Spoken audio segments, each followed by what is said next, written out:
रामचंद्राय वेधसे रघुनाथाय नाथाय सीताया पतये नमः। कृष्णाय वासुदेवाय हरये परमात्मने प्रणतक्लेशनाशाय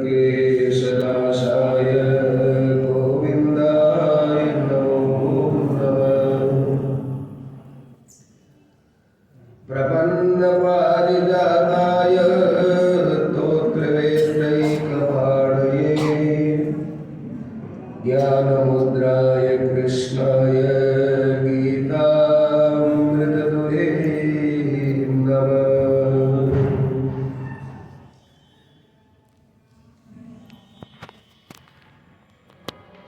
आज के दिन गीता रूपी एक अमृत तत्व इस संसार को भगवान की कृपा से मिला। गीता अवतार के पृष्ठभूमि में हम जाए तो भगवान के अवतार से भी गीता का अवतार विलक्षण दिखता है। भगवान के अवतार में कोई न कोई निमित्त बनते हैं, लेकिन गीता का जो भगवान के अंदर ही एक विलक्षण रूप से भाव रूप से अवतरण हुआ, वो एक अपने आप में अद्वितीय बात है। अर्जुन को उन्होंने उपदेश दिया, अर्जुन उनसे अमृत लेने का एक बहाना तो बना, लेकिन स्वयं गीता की जो उत्पत्ति है, गीता का आविर्भाव है, वो आविर्भाव भगवान के पावनाति पावन अंतःकरण से हुआ। भगवान के अवतार में वसुदेव जी, देवकी जी, दशरथ जी, कौशल्या जी कोई न कोई निमित्त बनते हैं, पुरुष निमित्त बनते हैं, लेकिन गीता के अवतार में भगवान का जो भाव है वो भगवान के अंदर ही प्रकट हुआ है। भगवान का अवतार जैसे भगवान में प्रकट नहीं होता, वो जैसे देवकी की यहाँ लीला से ही प्रकट हुए तो है। भगवान के अपने अपने विचार ये गीता के रूप में जो अवतरित हुए, ये एक सृष्टि पर भगवान की एक अलौकिक कृपा हुई। उसमें भी देखिए, जब भगवान का अवतार होता है, भागवत आदि शास्त्रों में देखें, काल है, मूर्त है, और है, सबकी पवित्रताओं के बीच में भगवान का अवतार हुआ। और यहाँ मरने मारने की स्थिति में है, दोनों सेनाएं खड़ी, उनके बीच में अवतार हुआ। यह सिवाय मृत्यु के अलावा कुछ नहीं है। उसमें एक अमृत का अजस्र प्रवाह का बहना, ये कितनी अद्भुत बात है। कोई मरने के लिए तो आए, या तो वो मारेंगे या मैं मार दूंगा। यही तो अर्जुन की समस्या थी। एक राज्य के लिए हम यहाँ मरने मारने के लिए आ गए, हमारे अपने परिवार के लोग ही, ये हमारे लिए कितने कष्ट की बात है। देखा जाए तो अर्जुन के तर्क कम नहीं थे। यदि गीता भगवान न सुनाते तो अर्जुन का ये तर्क अपने आप में बहुत महत्व रखता है कि भाई राज्य के लिए आप लोग लड़ते हो। छोटे से छोटा ज्ञान रखने वाला व्यक्ति भी इस बात को लेकर आश्चर्य करेगा। भगवान ने कहा कि राज्य के लिए यदि युद्ध होता है तब तो कोई अन्याय की बात है, ठीक नहीं है, तेरा कहना सही है, पर ये राज्य के लिए युद्ध नहीं, धर्म और अधर्म के बीच में युद्ध हो रहा है। स्वधर्मम अपि चावेक्षे। यहाँ जो भगवान ने धर्म की बात स्पष्टता कह दी, श्रेयात् स्वधर्मो विगुणः परधर्मात् स्वनुष्ठितात्। इतने से खुला से नहीं होते। और भगवान भगवान इस कर्म के अंदर भी निष्कामता का एक नया ज्ञान न देते तो अर्जुन तो यही समझ रहे थे कि युद्ध से केवल राज्य मिलेगा। जैसे हम लोग अपने संसार का काम धंधा करते हैं, उसमें केवल यही समझ रहती है कि हमको क्या मिलेगा, कि ये मिलेगा वो मिलेगा। भगवान कहते हैं ये सब बातें आपकी गलत है। भगवान का कहना है गीता के अनुसार, आप लोगों को तो क्या बताए, रात दिन आप लोग सुनते आए हैं, सुनते हैं, और अच्छी अच्छी तत्ववेचनी और साधक संजीवनी के अंदर लिखी हुई जो एक अनुपम विलक्षण विलक्षण बातें जो आपके हृदयंगम है, उन सब के बीच में हमें यही समझना है कि भाई हम जो काम करते हैं इस काम का उद्देश्य क्या है। हमने उद्देश्य गलत बना दिया। अर्जुन शुरू में राज्य का ही उद्देश्य मान करके तर्क रख रहे थे। भगवान ने कहा राज्य का उद्देश्य मान करके मत करो। सुख दुखे समय कृत्वा लाभा लाभो नया नयो ततो युद्धाय देश। जय पराजय ये मत देखो, लाभ हानि ये मत देखो, सुख मिलेगा कि दुख मिलेगा कुछ देखने का तुम्हें अधिकार नहीं, ये मत देखो। तुम्हें केवल अपना उद्देश्य क्या है। उद्देश्य यदि राज्य की प्राप्ति का है तो हम कभी समर्थन नहीं करेंगे, और उद्देश्य यदि धर्म का है, आत्म कल्याण का है, और तो खुद ही कहता आ रहा है कि न काम से विदेव कृष्ण न च राज्यम सुखानि च किम नो राज्य न गोविंद किम भोगी देवी तेनवा। इनके लिए क्या करेंगे हम, न च श्रेयों पश्यामि हत्वा सुदनमामि।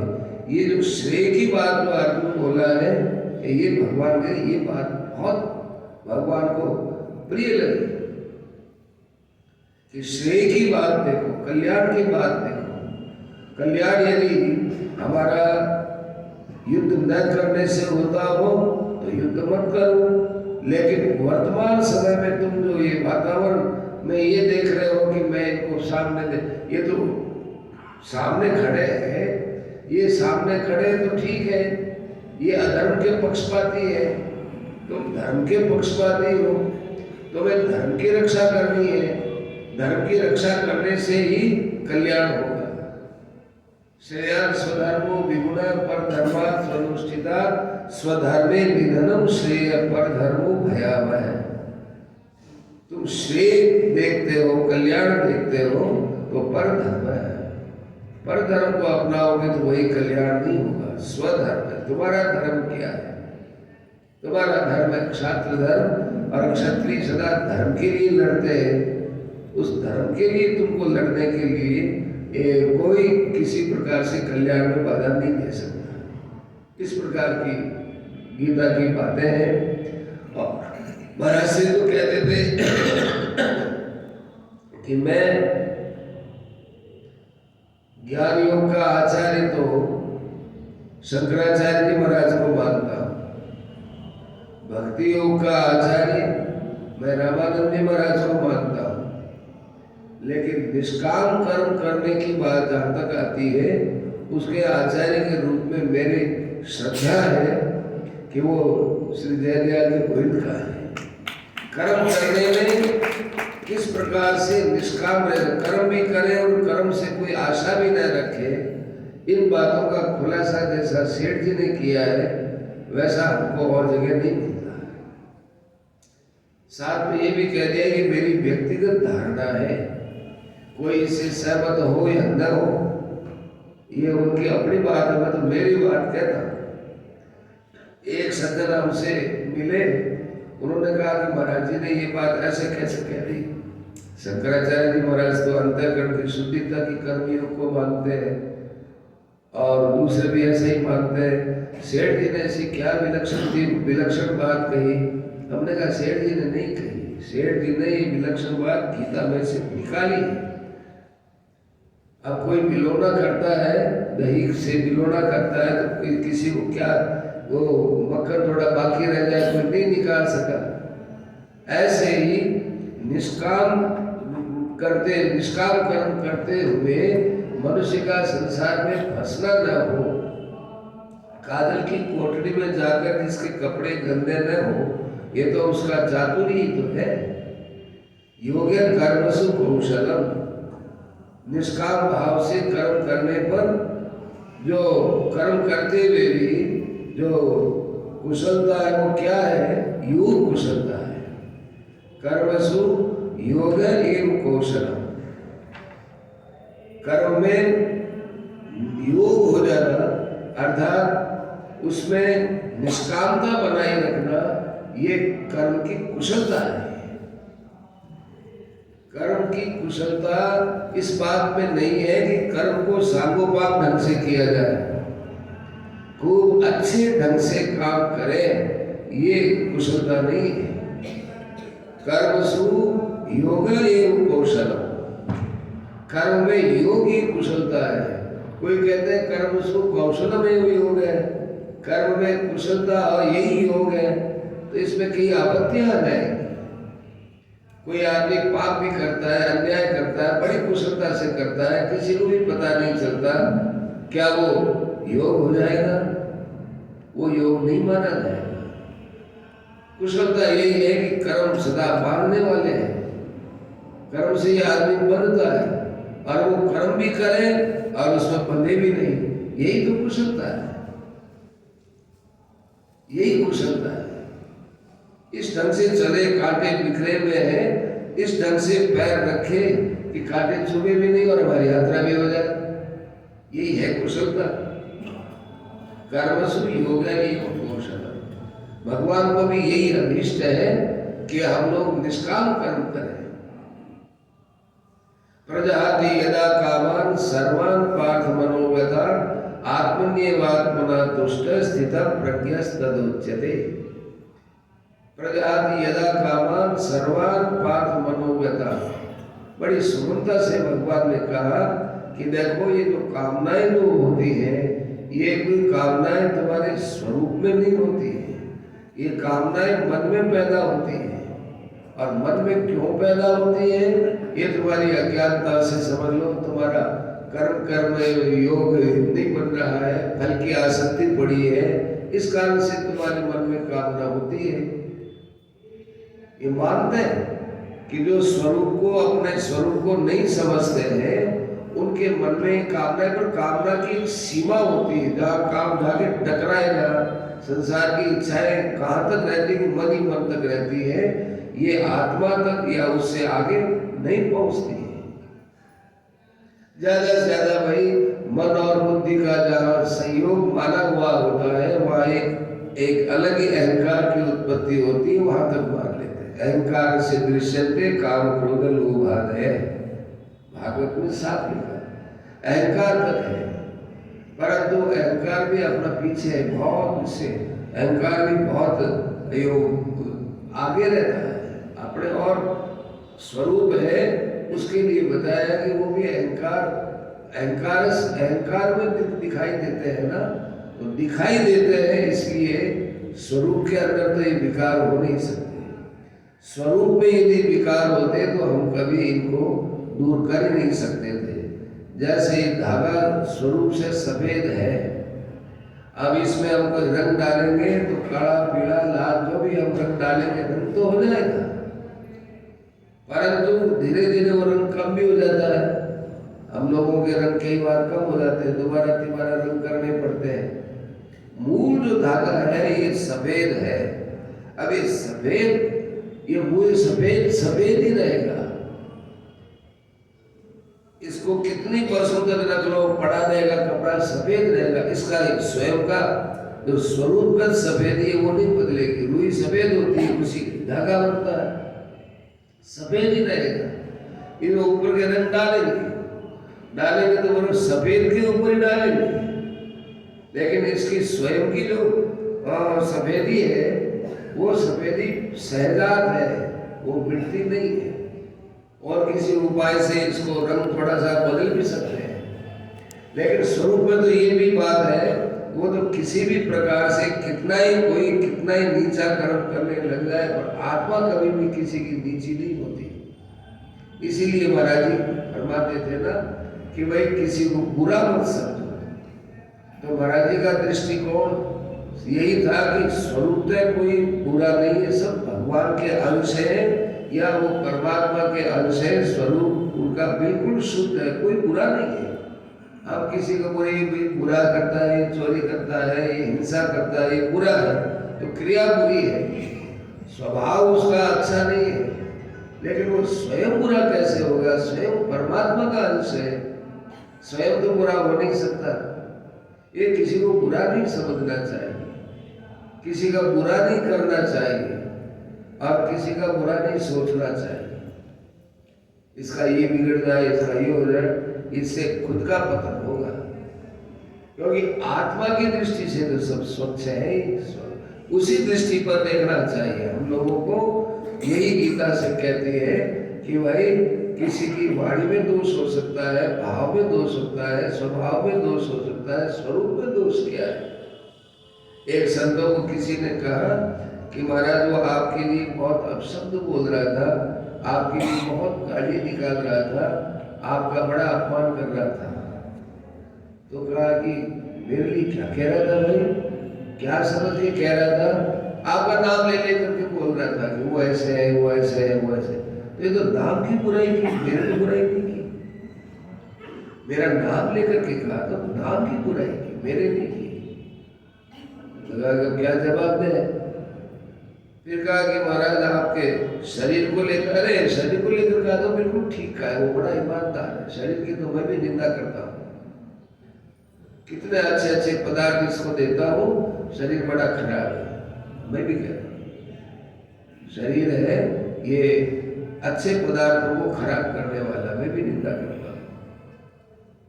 फिर भी उसकी दाल नहीं गली। फिर कहा महाराज आपके स्वरूप का, अरे यार मेरा और उसका स्वरूप दो थोड़ा ही है।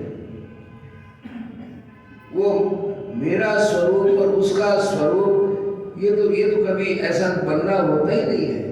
और यदि माने भी तो मेरा स्वरूप है वही उसका स्वरूप है, उसका स्वरूप है वही मेरा स्वरूप है। अब बता मेरी निंदा कहाँ हुई, किसकी निंदा हुई, किसकी निंदा हुई? नाम की निंदा, नाम तो मेरे जन्मने के बाद रखा गया है, और वो नाम की निंदा करे तो नाम की निंदा करो, नाम से मेरा कोई मतलब नहीं। इससे सिद्ध होता है संतों की आंतरिक स्थिति कहाँ है, वो अपने स्वरूप में रहते हैं, स्वरूप में रह करके और फिर देखते हैं। या निशा सर्वभूतानां तस्याम जागृति संयमी यस्याम जागृति भूतानि सा निशा पश्यतो मुने। हम लोग जो संसार के व्यवहार को और को बहुत अच्छा मानते हैं, इसमें बड़े सजग रहते हैं, अपने स्वार्थ सिद्धि में बड़े सजग रहते हैं। भगवान कहते हैं अरे कहाँ तुम ये रात्रि में पड़े हो, रात्रि में स्वप्न में पड़े हो। स्वप्न में मिथ्या ही हम लोग हवाई जहाज में घूम रहे हैं, वहाँ घूम रहे हैं, बड़ा अच्छा अच्छा पदार्थ खा रहे हैं, क्या क्या स्वप्न में देखते हैं, रोते हुए भूखे के भूखे, कुछ नहीं। हम तो एक जगह पड़े, ऐसे ऐसी जगह पर पड़े, तो स्वप्न में जैसे दिखाई देने वाले पदार्थ बिल्कुल झूठे होते हैं। ऐसे ही जगत की तरफ दृष्टि है तो अभी आप स्वप्न में ही बैठे हैं, ऐसा गीता बोलती है। या निशा सर्वभूतानां तस्याम जागृति संयमी। तो ये निशा है, ये सत्यता की बात है। और संयमी पुरुष जागता है तो इसमें सावधान रहता है, मुझे क्या करना चाहिए, क्या नहीं करना चाहिए, ऐसे अपने कर्तव्य की तरफ सजग रहता है। भावों को कैसे बनाना चाहिए, मेरा व्यवहार औरों के प्रति किस प्रकार से हो जिससे मेरे कल्याण में बाधा न पड़े, असत्य का व्यवहार न हो। हम किसी के साथ छल तो नहीं कर रहे हैं, छल छल कपट राग द्वेष हर्ष शोक का व्यवहार, ये गीता की दृष्टि से बड़ा भारी दोष है। गीता का प्राकट्य नहीं हुआ उससे पहले प्राय यही मानते थे कि अज्ञान के कारण से जीव फंसता है। तो ये एक सामान्य सी बात हो गई। हाँ भाई हम नहीं जानते, अज्ञान के कारण से फंस गए, लेकिन गीता ने एक तरह से इंजेक्शन दिया है। एक तो कोई सामान्य मेडिसिन दी जाती है तो ले लिया, दवाई ले ली, ठीक है। एक इंजेक्शन देते हैं तो दर्द होता है थोड़ा, तो आदमी ने सजग होता है कि भाई देखो इंजेक्शन लगा है हमारे। ऐसे ही गीता इंजेक्शन की भाषा से बात करती है। तुम्हारे अंदर फल की आसक्ति है, तुम कामना करते हो, तुम ममता करते हो, तुम राग करते हो, तुम द्वेष करते हो। राग द्वेष वियुक्त विषयान इंद्रियश्चर आत्मवश्यन विधेयात्मा प्रसादम अधिगच्छति। तुम राग और द्वेष से रहित हो जाओगे तो परमात्मा की प्राप्ति कर लोगे। एक तरफ से उत्साह भी आता है, और बड़ी बीमारी बताए तो आदमी सावधान ज्यादा होता है। अज्ञान है सामान्य बीमारी है कि नहीं भाई तुम्हारे राग द्वेष ये बड़े खराब है। अज्ञान का क्षेत्र में तो बहुत लंबी चौड़ी बात बुलाएगी, सामान्यतः ध्यान देवे न देवे, पर राग है, द्वेष है, तुम्हारे अंदर कामना है, ममता है, यही बड़े भारी तुम्हारे अंदर दोष है। तो इन दोषों को हम लोग पहले सहजात मानते थे। ये तो देखो साहब होता ही है, ग्रंथों में भी आता है कि न तो पूरी कामना मिटती है, न पूरी ममता मिटती है, न पूरी कोई राग मिटता है, न द्वेष मिटता है। तो गीता को खूब अच्छी तरह से जीवन में रमा करके जिन महापुरुषों ने अनुभव किया, वो कहे कि भाई देखो कोई हमारे पेट में दर्द बताया कि साहब ये इंग्लैंड के बड़े भारी डॉक्टर है, ये कह रहे आपके पेट में दर्द है, और मेरे को दर्द की अनुभूति नहीं होती तो मैं कैसे मान लूँ? हमारे सिर में बड़ा भयंकर दर्द है साहब, क्यों? हम डॉक्टर हैं और हम अमेरिका के वहाँ हॉस्पिटल में काम करके अनुभव लेके आए, हमको बड़ा ज्ञान है। आपके सिर में दर्द है, आपके सिर में दर्द है ही नहीं। वो कैसे मानेगा कि भाई मेरे सिर में दर्द है कि पेट में दर्द है? तो है ही नहीं। तो आराम से मैं बैठा हूँ, न तो पेट में दर्द है, सिर में दर्द है। ऐसे ही गीता के अनुसार देखना चाहिए कि सब राग और द्वेष रह सकते हैं क्या? गीता तो कहती नहीं रहते, तो गीता कहती है नहीं रहते। गीता है भगवान की वाणी, और भगवान हमारे खास अपने हैं। इतना अपना हमारा कोई है ही नहीं, इतना कोई देशी हो ही नहीं सकता। सुहृदम सर्वभूतानां ज्ञात्वा मां शांति पृच्छति। यह ज्ञात्वा का अर्थ है मत्वा, भगवान हमारे परम सुहृद है। इस बात को जो मान लेता है तो वो ये बात मानेगा भगवान मेरे परम सुहृद है, वो मेरे अंदर राग द्वेष कैसे रखेंगे? वो मेरे अंदर कैसे किस प्रकार से दोष दे करके भगवान हमको अपनाएंगे? माँ के गोद में बच्चा चला जाए, कुछ भी जैसा भी है, तो माँ उसको साफ करती है। ऐसे ही राग द्वेष भगवान बर्दाश्त कैसे करेंगे हमारे? हम भगवान क्यों होंगे? जैसे भी है भगवान खुद कहते हैं तो सर्व पापे भी मोक्षयिष्यामि, फिर तो भगवत वचन व्यर्थ हो गए। भगवान ने ये भी कहा कि मेरे शरण में आ जाओ, मन मना भाव मत भक्तो मदयादि माम नाम नमस्कुरु मामई वैश्यसी, और प्रतिज्ञा पूर्वक कहते हैं। ऐसी स्थिति में भगवान का गीता के रूप में ज्ञानावतार है।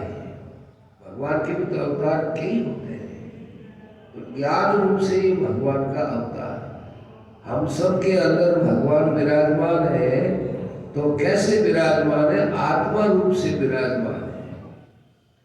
अब हम देखें चतुर्भुज रूप में हमारे अंदर विराजमान है नहीं, तो वो ध्यान से विराजमान हम करेंगे तो वो भी हो जाएंगे। लेकिन आत्मा रूप से भगवान विराजमान है। ये आत्मा रूप से जो विराजमान हो रहा है, ये एक भगवान की कला है, ये भगवान की कला है, भगवान की शक्ति है। ऐसे भगवान की कृपा है, ये ज्ञान है, ये ज्ञान का अवतार है, ज्ञानावतार है, गीता है। वैसे वेद व्यास जी महाराज को ज्ञानावतार मानते हैं भगवान का, ठीक है। भागवत के अंदर 2 प्रकार का विभाग किया है 11वें स्कंद के 4थे अध्याय में।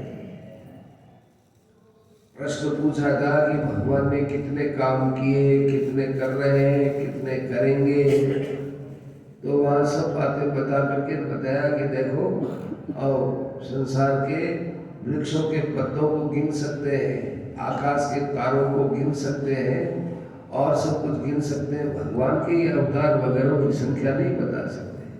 दो जगह बात आई है, एक तो भगवान काल में भी ये मानधाता की यहाँ पर बताई थी बात भगवान ने। दूसरी बात यहाँ 11वें स्कंद के 4थे अध्याय में विभाग किया है कि ये लीला प्रधान अवतार है, ये ज्ञान प्रधान अवतार है। दत्तात्रेय जी महाराज में ये ज्ञान प्रधान अवतार है, व्यास जी महाराज एक ज्ञान प्रधान अवतार है, कपिल भगवान है ये ज्ञान प्रधान अवतार है, और वरा है, नरसिंह है, मत्स्यावतार वगैरह, राम है, कृष्ण है, ये हमारे लीला अवतार है। क्रिया प्रधानता है उसमें, और इसमें ज्ञान की प्रधानता है। किसी से लड़े झगड़े थोड़े ही कपिल भगवान, किसी से लड़े झगड़े थोड़े ही दत्तात्रेय भगवान, किसी से लड़े झगड़े थोड़े ही व्यास जी महाराज आदि। ऐसे भगवान के इसमें यह भी नहीं है कि भाई वो अज्ञान रूपी राक्षसों से लड़े, लेकिन ये अलग चीज है। पर खास में उनका उद्देश्य जनता को उपदेश देने का ही था।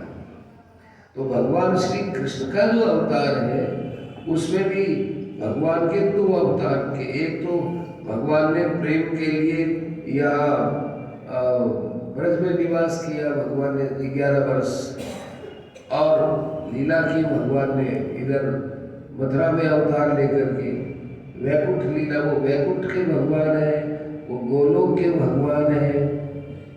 एक ही भगवान गोलोक की लीला करते हैं तब माँ बाप अलग हो जाते हैं, और वही भगवान जो वैकुंठ की लीला करते हैं तो वैकुंठ के पात्रों को अपना माँ बाप बनाते हैं। दोनों का समन्वय हुआ है। अब देखिए, जब भगवान वेद दिए वसुदेव जी महाराज लेकर के नंद जी के यहाँ जाते हैं, उस समय नंद जी से बात नहीं करते, कुछ भी नहीं बोलते, और वहां से भी बच्ची को लेकर के आते हैं तो वहां बच्ची तो है व्यक्त और भगवान है अव्यक्त, और मथुरा के अंदर भगवान है वो व्यक्त और वह माया है अव्यक्त।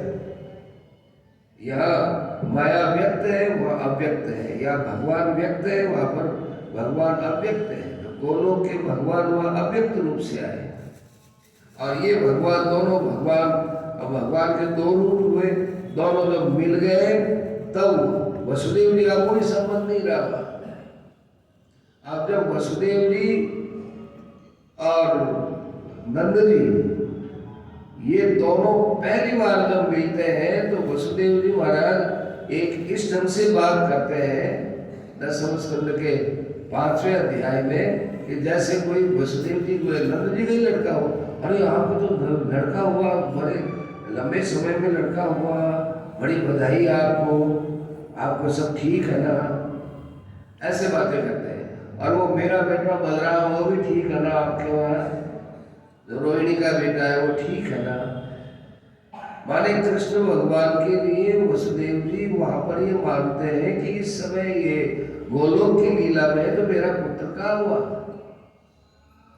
और जब भगवान वसुदेव जी के पास जाते हैं कंस को मारने के बाद, तब फिर वहां नंद जी और वो वसुदेव जी मिलते हैं। उस समय में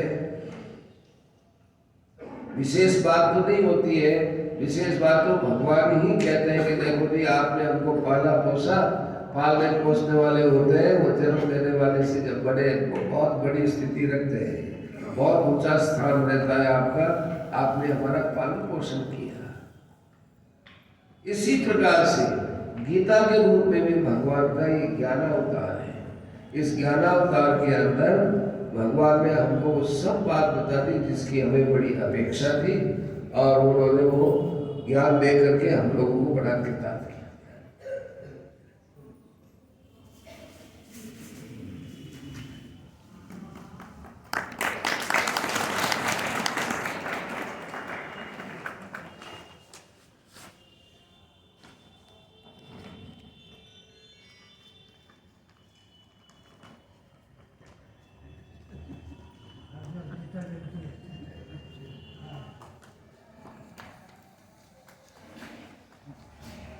इस प्रकार से भगवान ने हम लोगों को हर एक विषय छोटे से गागर में जैसे सागर भर देते हैं।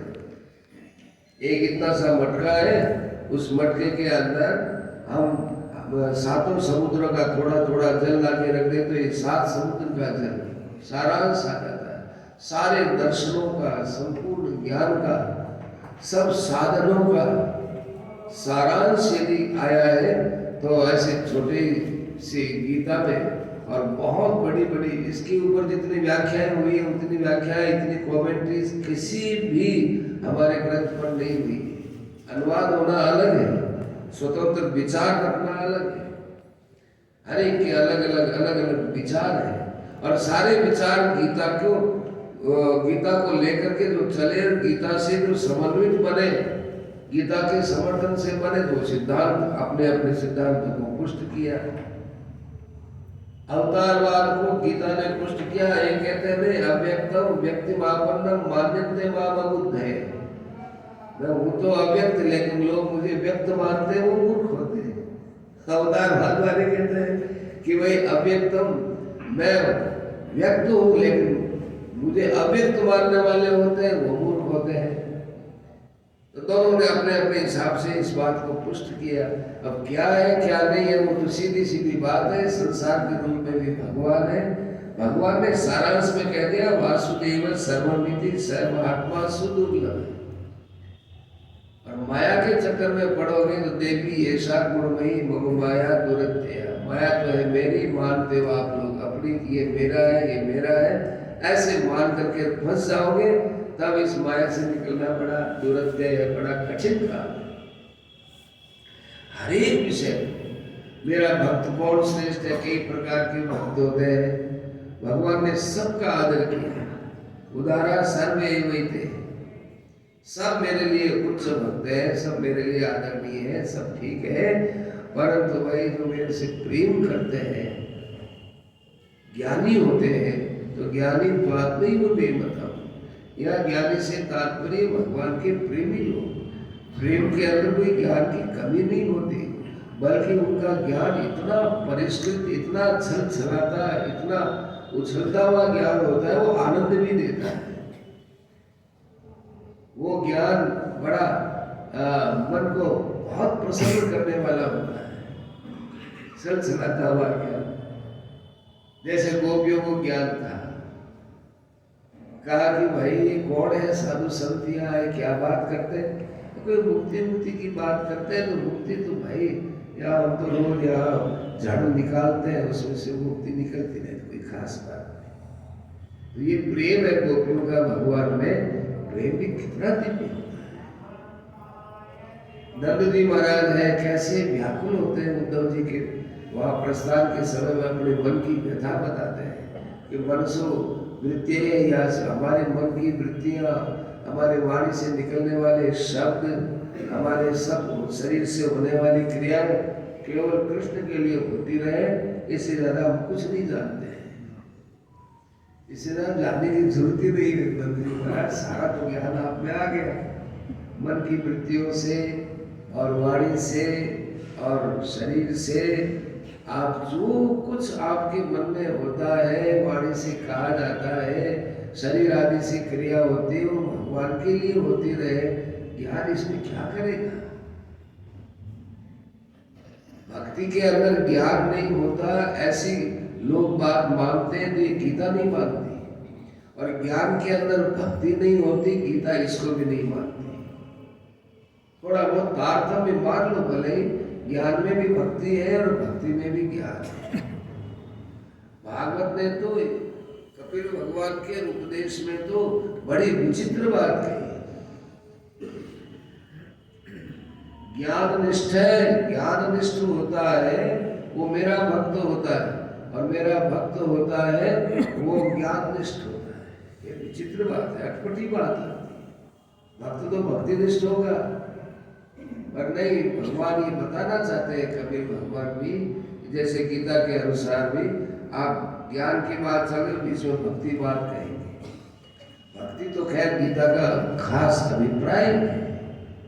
दूसरे अध्याय में चलते चलते चलते मत पाले।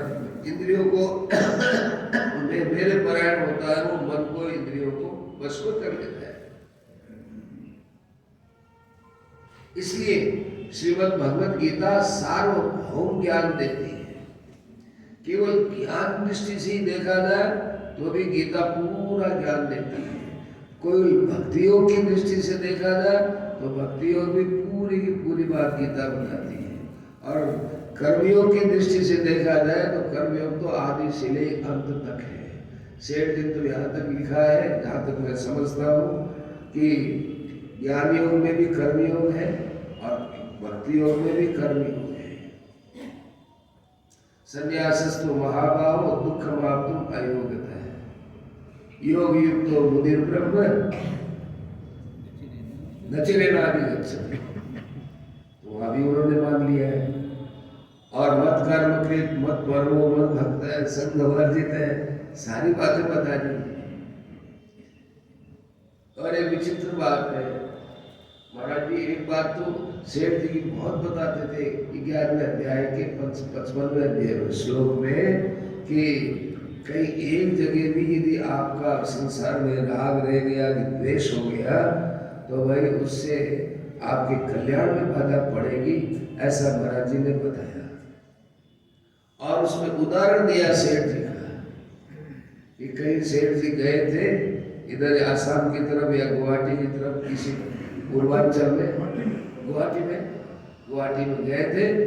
वहाँ पर किन्हीं का दो का आपस में मनमुटाव था।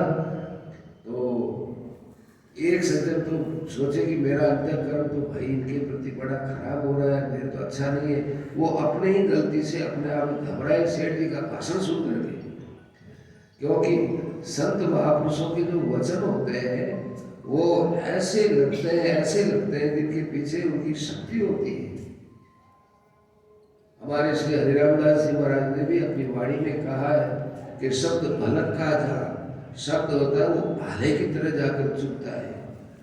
जैसे दूर कोई होता है, उसको भाला फेंका जाए और वो भाला लगता है, उसके आर पार होता है। ऐसे शब्द सब महापुरुषों के जो शब्द होते हैं, जो अनुभवी महापुरुष होते हैं, वो उनके शब्द जाके सीधे ऐसे अंदर प्रवेश करते हैं, खलबली मच जाती है। तो उनके अंदर खलबली मची। सेठ जी की बात, मैं कहा जा रहा हूँ, मरने चला हूँ, इतना द्वेष।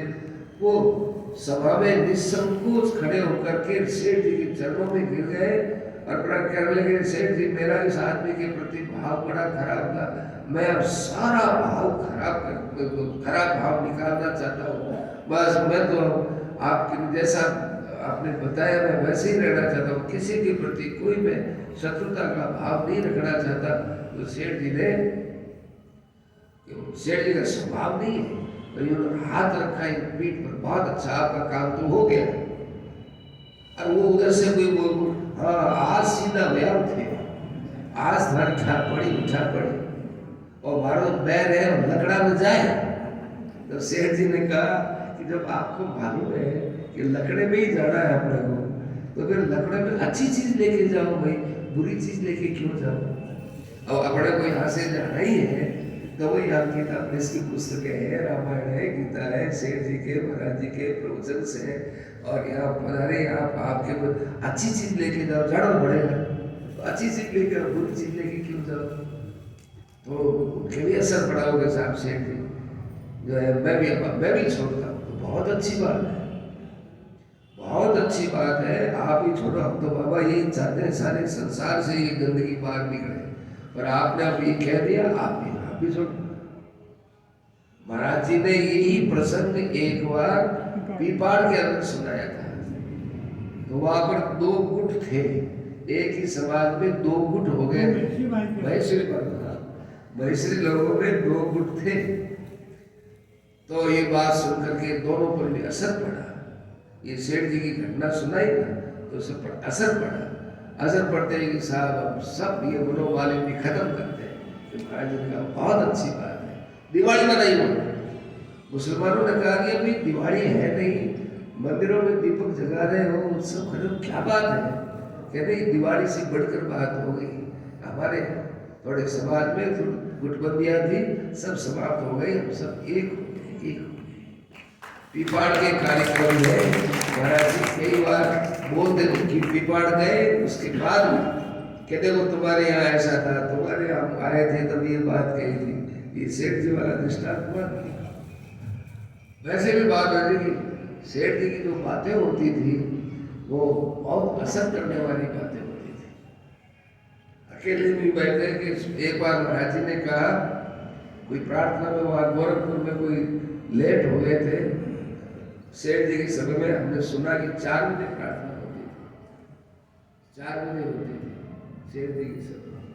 तो गोरखपुर में गए तो वो कोई गेट वाले थोड़ा गेट वेट खोला नहीं था, गीता प्रेस में ठहरे थे महाराज जी। तो किसी बोलते नहीं कि गेट खोलो। हाँ बोलते नहीं, जाना था, तो जाना था, वो बोले है नहीं, लेट हो गए। तो फिर महाराज जी ने देखा क्या करूं कैसे करूं। महाराज जी को सत्संग छोड़ना बहुत अप्रिय लगता था। हम लोगों ने कई बार महाराज जी का मधुर कोप भी सहन किया है कि महाराज जी आपका शरीर ऐसा है, आप क्या कर, तो महाराज जी को बुरा लगता था। कई बार महाराज जी झुंझला के बोलते थे कि आप मेरे को जीते जी क्यों मारते हो, जीते जी मारते हो, हम सत्संग करें। फिर यहाँ तक कहा कि मेरे को कहने में संकोच होता है, मैं क्या करूं। लोग जिस आशा से आते हैं और उनकी आशा की पूर्ति होती है, उससे एक शरीर के अंदर बल मिलता है, भाव में बल मिलता है, बल्कि शरीर अच्छा रहेगा उससे। हम लोग इतना कहा महाराज जी की बात समझने वाले, लेकिन लगता है कि महाराज जी की वाणी के अंदर हमने बड़ा दोष किया, उनको रोका, कार्यक्रमों में रोका। मान लेते थे महाराज जी, उसका दुरुपयोग किया हमने, सदुपयोग नहीं हुआ। महाराज जी तो ये मानते थे कि किसी की बात मानना ये एक साधन है, अपने मन को जीतने का सबसे अच्छा साधन है। परिवार में भी एक दूसरे की बात कोई मानता है, ऐसे आदमी का मन भगवान में बहुत जल्दी लगता है, और अपने मन की करवाता रहता है, उस आदमी का भगवान में मन नहीं लगता। मेरी बात रहनी चाहिए, उस आदमी भगवान में बात रह जाएगी, काम तो आप कहे वैसा हो जाएगा, लेकिन जब वो भगवान के ध्यान में या भगवान की तरफ चलेगा, उसका मन नहीं टिकेगा। मन को वश में करने के कई उपाय हुए। यह एक उपाय बताया कि घर में बड़े हो छोटे हो, जैसा कहे वैसा कर दो, अशास्त्रीय नहीं होना चाहिए, माने कोई गलत काम नहीं होना चाहिए। सही काम में थोड़ा बहुत फर्क है कि भाई हमारी बात थोड़ी 21 है, आपकी बात 19 है, तो आपकी बात मुझे मान लेनी चाहिए। क्यों? मुझे इधर फायदा होगा ना। जैसे कोई व्यापारी आदमी है, एक यहाँ भी व्यापार खोल दिया, एक इस चीज का यहाँ व्यापार और खोल दिया, 3-4 व्यापार खोल दिए।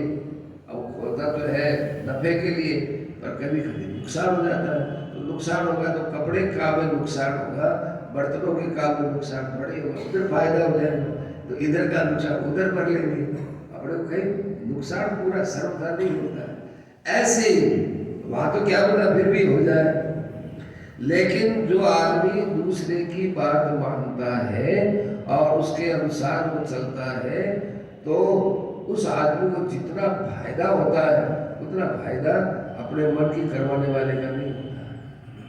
कम से कम भगवान की भक्ति में उसका मन स्थिर नहीं रह सकता, अपनी बात करवाने वाले का। ऐसी महाराज जी की बातें थी, बड़े अच्छे आदमी की बात है।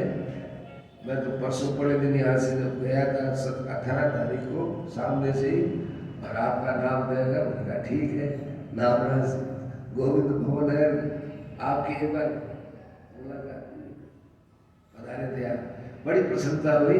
गीता जयंती का कार्यक्रम परसों से क्या सेठ जी के समय से यहाँ काम चलता है।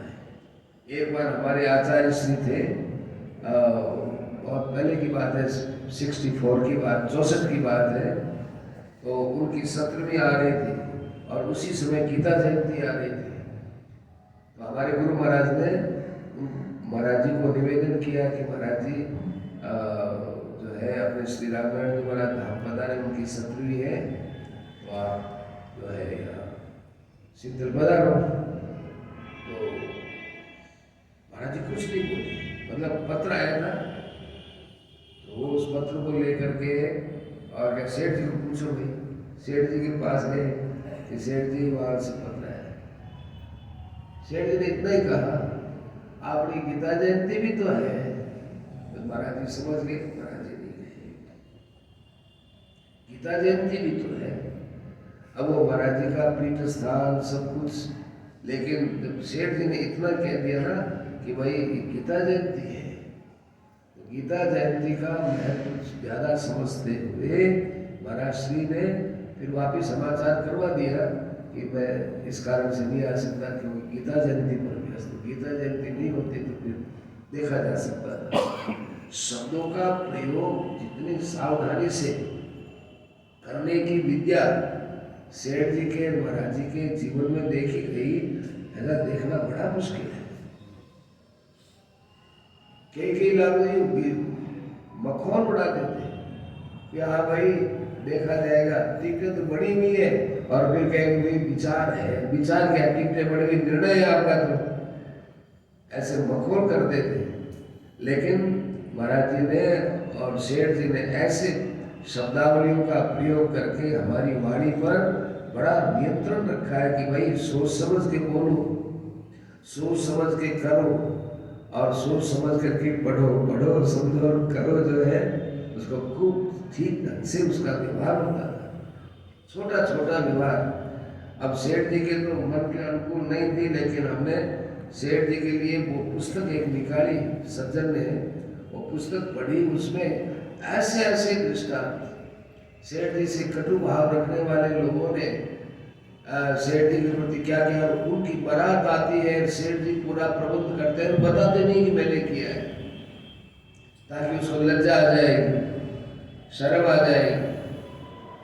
बताया नहीं, बिल्कुल नहीं बताया। करते करते पता चला कि भाई हम तो किसी के दाह संस्कार में गए थे, इधर चूरू में बारात आ गई, अब बारातियों को कौन ठहराए, कैसे, किसने सारा प्रबंध किया। अच्छी से अच्छी धर्मशाला में उस समय जो भी थी, अच्छी धर्मशाला में सबकी व्यवस्था सब की, और देखा कि किसने करवाया। अब छिपी तो थोड़ी रहती है, करते करते पता चला लेकिन सेठ जी का है। तो फिर उन्होंने कहा कि हमारे तो आपके प्रति ऐसे भाव थे, आपके ऐसा व्यवहार देखा, हम लज्जित हुए। सेठ जी, मैंने इस लज्जित करने के लिए नहीं किया है, मेरा कर्तव्य था। नहीं तो भाई इतनी जो है आदमी निंदा करने वाला हो, उसके प्रति इतना सदव्यवहार करने का साहस कोई सेठ जैसे महापुरुष ही कर सकते हैं, सामान्य लोगों से तो बहुत विचित्र बात, मुश्किल बात है। ये सब व्यवहार कहाँ से आया? सेठ जी के पास गीता जी से। बचपन में भी लगन थी उनकी, महाभारत भी पढ़ना और भी करना बहुत, और कोई ज्यादा पढ़े लिखे नहीं थे, लेकिन बात करने में कोई किसी से कम नहीं थे, सिद्धांतों पर बड़े अटल थे। बहुत बड़ी विचित्र बात ये सब गीता जी से आती है। तो अपने लोगों को भी जीवन में व्यवहार में शुद्धि लानी, व्यवहार शुद्धि पर सेठ जी का पूरा ध्यान था। कोई कहते हो कि सेठ जी हमारे आवाज समझ में आएगी, तो वो कहते तेरे समझ में आएगी, तेरे व्यवहार में आएगी, कि तेरे व्यवहार में कौन नहीं आएगी, तेरे समझ में आएगी कौन मारवाड़ी मतलब ये तेरे समझ में आई कौन भैया, व्यवहार में देखो चावा में। अब मैं कह दूं कि साहब मेरे को तो बहुत कुछ आता है, मैं बहुत जानता हूँ, क्या जानते तो कुछ लिखो तो सही, तुम इस प्रश्न का उत्तर जानते हो तो लिखो, लिखने में नहीं, हमें क्या पता तुमको ज्ञान है नहीं है। ऐसे ही व्यवहार तो एक ऐसी चीज, तुरंत परीक्षा होती है तुरंत ज्ञान होता है, तुरंत परीक्षा होती है तुरंत ज्ञान होता है। ये गीता का ज्ञान तो ऐसा ही है। अर्जुन को इतना घबरा रहा था, अंत में ज्ञान नष्ट हुआ है, स्मृति लब्धा त्वत्प्रसादात्, आपकी कृपा से हुआ, ऐसे नहीं हुआ। अंत में सज्जनों हमारा कल्याण भगवत कृपा से, संत कृपा से, कोई कृपा मिलेगी तो होगा। इसलिए उस कृपालु के पीछे हम लोगों को पड़े रहना चाहिए, और कृपालु से जितनी कृपा ले लो उतनी कृपा लेनी चाहिए।